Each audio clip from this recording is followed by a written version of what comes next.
Good morning friends. ఈరోజు market ఎలా ఉందో మనం చూద్దాము. నిఫ్టీ 125 పాయింట్స్ మైనస్లో ప్రజెంట్ ఉంది. సో 23,790 దగ్గర ప్రజెంట్ రన్ అవుతుంది. సో నిన్న నిఫ్టీ వచ్చేసి 23,866.85 దగ్గర క్లోజ్ అయింది.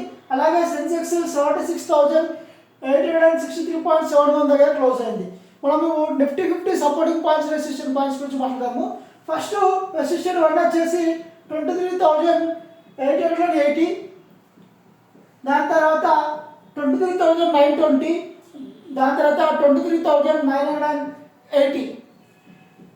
అలాగే సపోర్టింగ్ పాయింట్స్ వచ్చేసి 23,820, దాని తర్వాత 23,750, దాని తర్వాత 23,650 వరకు వెళ్ళే అవకాశం ఉంది. సో ఇప్పుడు సెన్సెక్స్ యొక్క సపోర్టింగ్ పాయింట్, రెసిస్టెంట్ పాయింట్స్ గురించి మాట్లాడదాము.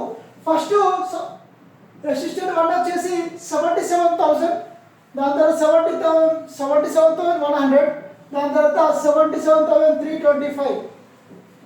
నెక్స్ట్ సపోర్టింగ్ పాయింట్ వచ్చేసి 76,800, దాని తర్వాత 76,650, దాని తర్వాత దాదాపుగా 76,450 వరకు వెళ్ళే అవకాశం ఉంది.